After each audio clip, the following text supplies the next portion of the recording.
welcome to the 309th edition of the Illegal Motion College Football Podcast. In Nashville, Tennessee, I'm Matt Perkins, joined by special guest Jeremy Bloom, who recently made some of the biggest news, or helped, I should say, make some of the biggest news in the college football world, bringing Coach Prime to Boulder. Jeremy, thank you so much for hopping on with me here today.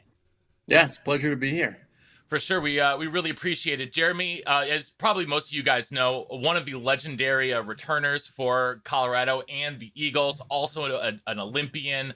We'll talk about all of that here coming up in just a minute. Want to remind you guys first that we are presented by betonline.ag. They continue to be your number one source for all of your online sports wagering needs. You name it, they've got it. NBA, NFL, college football, bowling, esports, golf. I mean, if you can come up with it, they've probably got it over there at betonline.ag. Head on over to the website or use your mobile device to sign up today and receive a 50% welcome bonus on your first deposit with our promo code BELIEVE. That's BLEAV. Bet online, where the game starts.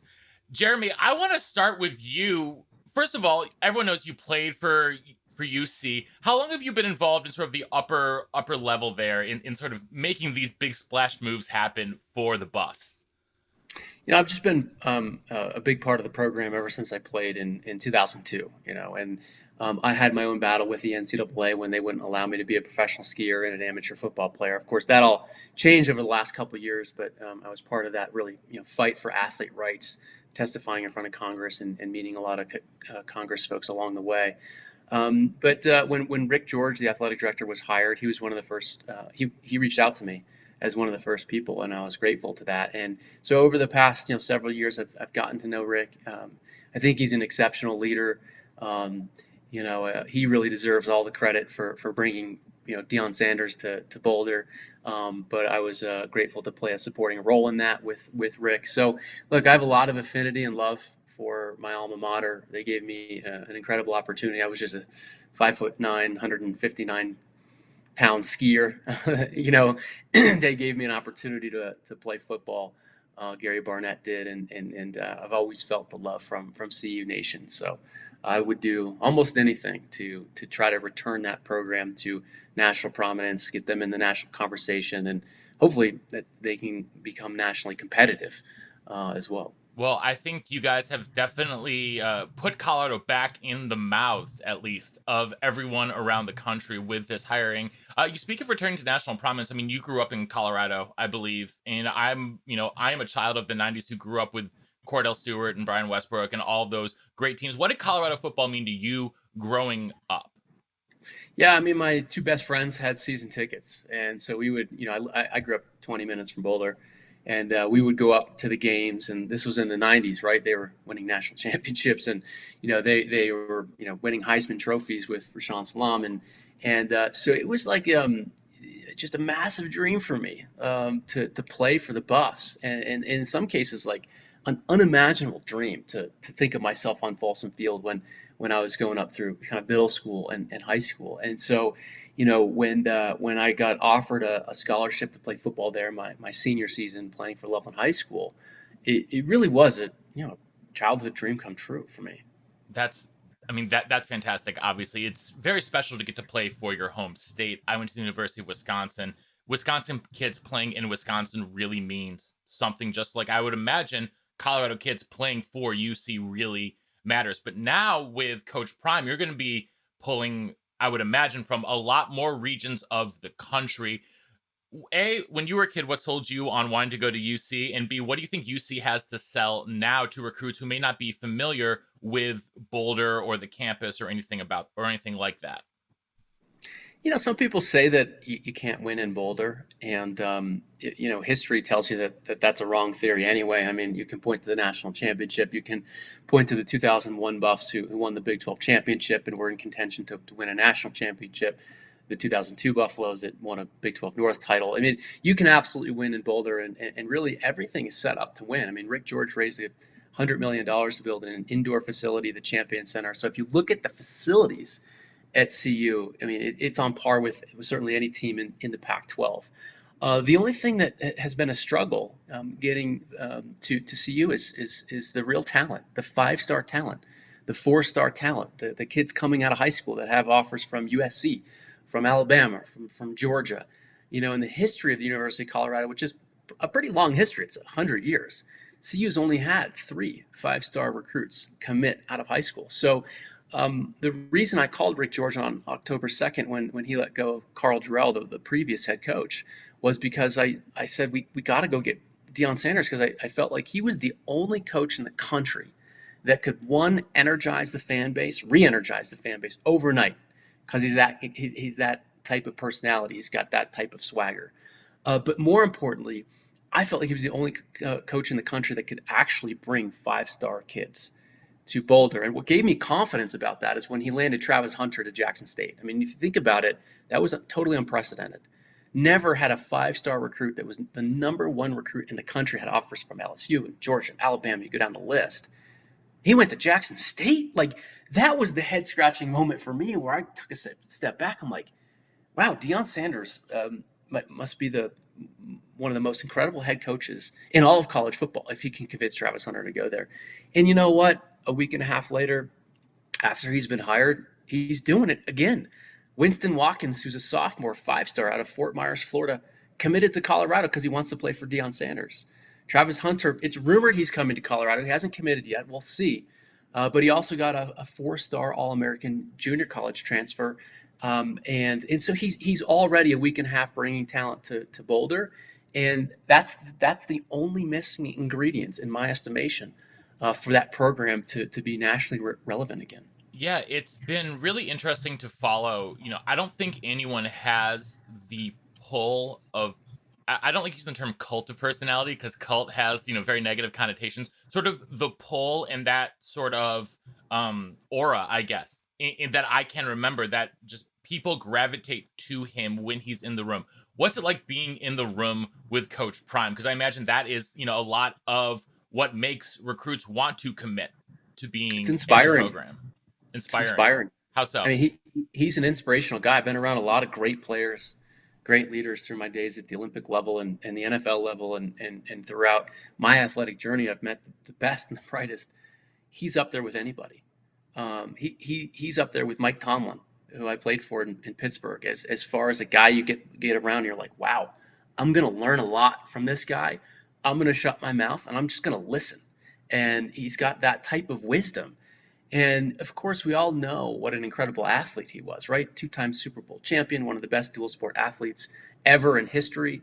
But I don't think a lot of people realize what a good coach he was until, he started posting a lot of videos from Jackson State, his pregame speech to the team, his postgame speech to the team, his, the things that he was saying and the things that he was doing. You like go, wow, this is profound. He's got a lot of wisdom. And so, look, I think players want to play for him because they think they're going to learn a lot and he's going to get them ready for the NFL, which is true. And parents want their kids to play for him because he's an old school guy. I mean, at his press conference at CU, he said, look, I want kids here on my program opening doors for people on campus. I want them saying, yes, sir, and yes, ma'am. There's no hats in the meeting rooms. There's no earrings. There's no cell phones. I mean, this is old school disciplinarian that we don't see in the millennial generation. And so I think parents pay attention to that and say, yeah, I want my kid to be more disciplined. I want them to have respect for folks around them. And so there's a lot of aspects to like about Deion. And I think that's one of the reasons he's able to recruit this talent. Yeah, I can absolutely say. I mean, you can feel that through the television, through the radio interview, through whatever he's doing. He has an innate passion and intensity that radiates through whatever it is he's doing.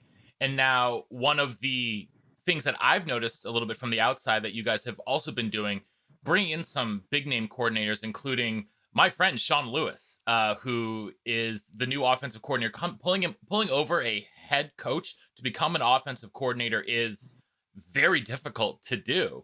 Were you involved in that process at all, in getting Coach Lewis to campus, and what made you target him? No, I wasn't involved in that. But if you rewind the clock 2 weeks ago, Colorado was the job that nobody wanted. Mm-hmm. Colorado was the job that if you were a coordinator, if you were you didn't take the job because, I mean, look at the the history over the past 2 decades. Like, and wow, how far have we come in 2 weeks? Where, to your point, head coaches are leaving their program. Head coaches are leaving good programs to be a coordinator on Deion's staff. So look, it's all fun. It's all exciting. For Buff Nation, I know it's been this resurgence, and people are so excited to be talking about the Buffs again. But he does have a long way to go. I mean, if you look at the transfer portal, there's 10 players in it. That's top 25 in the country. So players are leaving Colorado. And if you look at the commits that were coming to Colorado, a lot of them have decommitted as well, which you knew was going to happen, especially if you listen to what Deion said to the players the first time he met them. He basically said, a lot of you guys aren't going to make it here. You're not good enough. You don't work hard enough. You don't play hard enough. I've watched tape on you. You're quitters. Go jump in the portal because we need to make room. But he's got to rebuild. He's got to refill that bucket. I mean, when you have 10, 15 recruits are all committed, and now they all decommit, you got 10, 15 kids you got to go out and get just to start even level, let alone the players that you need to bring from other areas. So it's early. He's still building his staff. Once his staff is built, I think the recruiting will really pick up. But I know he's working the phones every single day. In fact, I was with him after the press conference, and he was working the phones with Colorado recruits, 4-star players who've already committed to Power 5 schools. And he was saying, hey, when can I get in front of you and bring your parents? Because when I meet you, it's over. You're coming to Colorado. It's over. I mean, he's got a ton of confidence. Obviously, he's Deion Sanders, right? Earned confidence. He earned it. Yeah. He absolutely did. Okay, I want to go back though. I want to talk a little bit more about you. Would you have wanted to play for Deion as when you were a recruit? Would he have been the guy who came into your living room and like swept you up like that as well? I'm a two-sport athlete, and Yeah. I grew up watching Deion Sanders. And a big reason why I had the confidence to tell my ski coaches, no, I'm not going to only ski. I'm also going to play football. Or my football coaches, no, I'm not only going to play football. I'm also going to ski, is because of Deion. Because I looked at what he was doing on the football field, and the baseball field, and the swagger in which he was doing, and the success that he was doing it. And I was like 10, 11 years old. And so, yeah, he was one of my biggest heroes growing up. He was the guy that gave me inspiration that I could do both. He and Bo Jackson, if you walked into Jeremy Bloom's bedroom at 10 or 11 years old, there's 2 posters on the wall. It's Deion Sanders and Bo Jackson. So the idea of playing for Deion Sanders, especially if I told my 12-year-old self that someday would you want to play for Deion, or would you want to help bring Deion to your alma mater? That kid would faint. Like, he would faint. So yeah, no, it was special for me personally on a lot of different levels. And to your question, would I have wanted to play for Deion Sanders? 1,000% yes. So let's talk about your on the field career then for a minute at UC. You set a bunch of UC records even as a freshman. You had like the longest reception, I believe, in program history, like 94 yards. You got on the field early. How do you think you got on the field early, as you said, like as an undersized, relatively under-recruited guy? We were pretty good in those years too. We had a lot of talent, and so my freshman year, I didn't think I was going to play. I was a third-string punt returner, and I was a kind of sixth on the depth chart in front of some NFL receivers.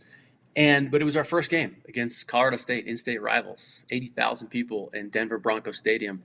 And for the first 3 quarters, we couldn't really do much in the game. And I wasn't in the game, of course. I was watching. I had good seats. And Coach Barnett starts yelling my name at the beginning of the 4th quarter. And I run up to Coach. I say, yeah, what's up? He said, I want you to go return this punt. And so I said, sure, Coach, no problem. And I throw on my helmet. I'm running out there. I'm looking around 80,000 people. And I'm just thinking to myself, holy, you know what?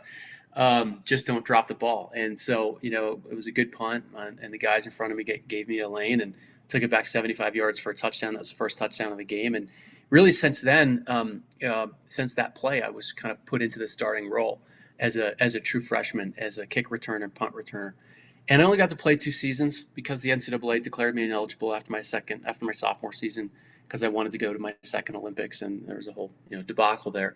But over those 2 years, I was able to be an All-American and break a lot of records and have a lot of fun and win a lot of games and make a lot of friends and learn a lot. And so I'm very grateful for that time. Of course, I wish I could have played my junior and senior season. I was going to be the number 1 receiver, which was a huge goal of mine. But things happened for a reason, and certainly it worked out for me. So more pressure in the starting gate at the Olympics or being in front of 80,000 fans catching that first punt? Oh, that's easy, man. It's not even close. By far the Olympics. I mean, you think about it this way. You train your whole life. Your whole life. I mean, literally, you know, 6, 7 years old is when I wanted to be an Olympian. So you train your whole life. And for the sport of freestyle skiing, which I skied in, you have 22 seconds. So you train your whole life for 22 seconds. And most people only get one shot. If you're lucky enough and fortunate enough and blessed enough to be an Olympian, you probably won't be an Olympian twice if you just look at the stats. So yeah, I mean, you can't make a single mistake, and you got 22 seconds to be absolutely perfect. And so there's nothing like that. And in football, you got 4 quarters, man. Like if you drop a ball, you drop a punt. Okay, that sucks. You got another play.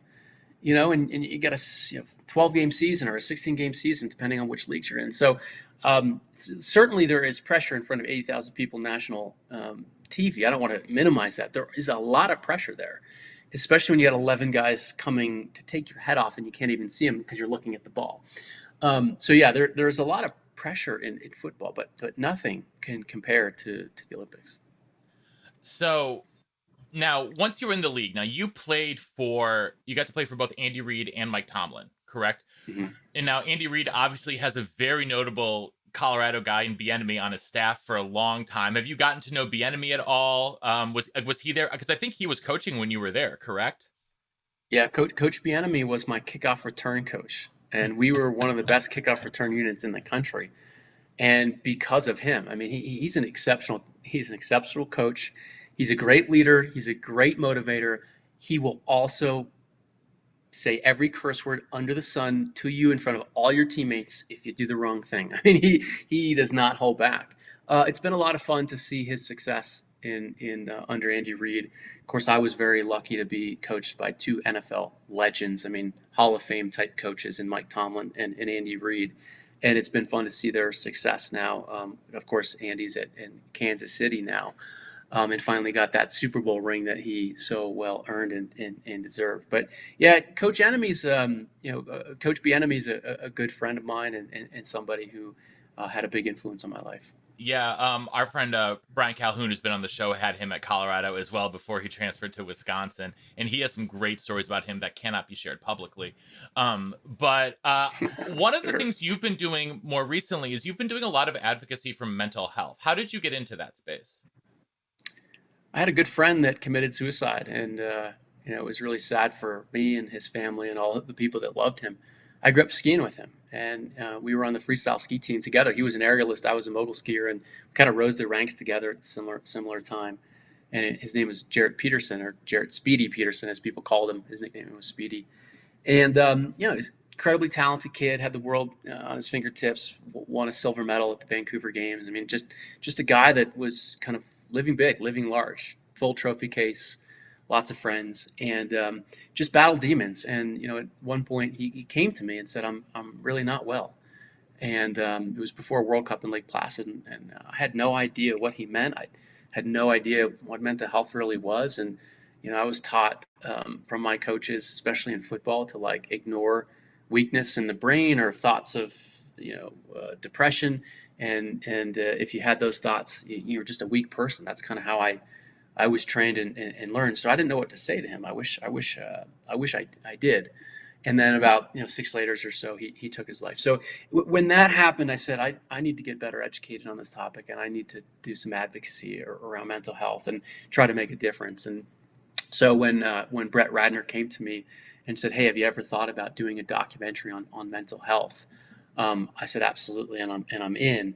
And then I helped Brett raise the first couple $100,000 for what eventually became The Weight of Gold, and HBO signed on to produce it towards the end, and Michael Phelps signed on to kind of narrate it. And it was an incredible journey. A lot of my friends in that documentary, I called them and said, "Hey, have you ever thought about this topic, and do you want to talk about it on camera? We're doing a documentary, and here's the reason we're doing it." And I was shocked at how many people said yes. And I was even more surprised how many people went in front of a camera and said, "I really struggle with this," including guys like Shaun White and Apollo Ono and Bodie Miller. And so it was a fascinating journey. And the documentary, I think, came out really well. It changed lives. We still receive lots of letters and emails about how that documentary changed people's perspective in life, because a lot of people's perspective is like, if you're dealing with sadness or extreme depression, it's because your life isn't working out for you. You didn't win that game. You didn't get that job. You didn't have that money. And it's not really connected to that. The data shows, like, doesn't matter how much money you have or how full your trophy case is or what you've accomplished. Mental health disease doesn't care about how full your trophy case is. It can hit anyone at any time. And I think normalizing the conversation and making this less about a human weakness and more about a disease like diabetes or cancer or any other disease, and treating it that way and thinking about it that way is an important narrative that we talk about and we share.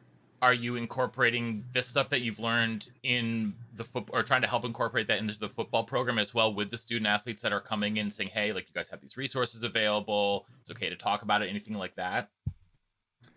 I sit on the board of the U.S. Ski and Snowboard Association, and so we've done work to make sure that our athletes are well taken care of. I've also consulted with Sarah Hirschland, the CEO of the United States Olympic and Paralympic Committee, on the topic as well, and she's doing some great work for Olympic athletes. So the two circles that I'm most involved in are the Olympics and USA Skiing. So those are the areas in which that I'm making sure, together with the board of directors and the staff, that we have the right support structure for our athletes. Okay, excellent. Well, we'll get you out of here on this. We already know that Colorado Buffalo season ticket lines are longer than ever now, according to your Twitter profile.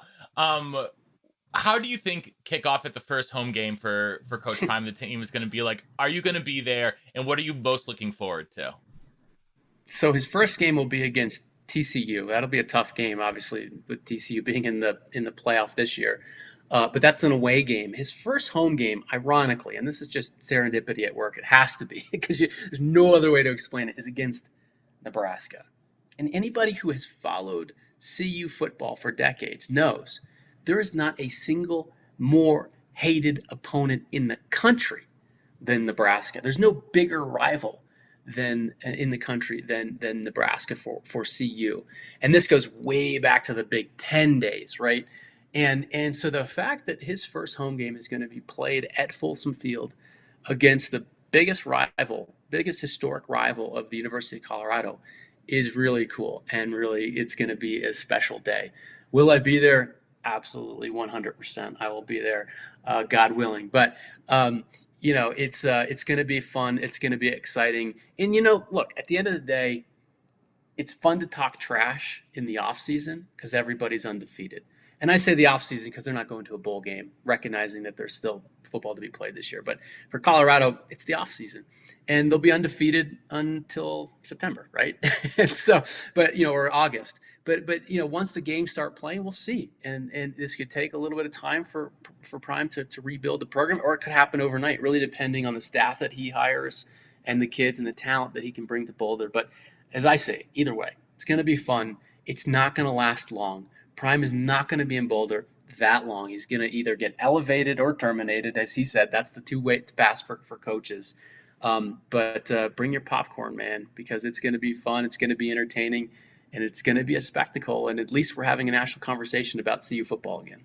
It's going to be a lot of fun. I'm excited to have the Buffs back in the national conversation. I've been, a circuitous fan of the program just from growing up watching Cordell Stewart, basically, more than anything else. He was the most fun football player to watch, when he was incredible. There was no one else like him. So, Jeremy, where can people find you on social media?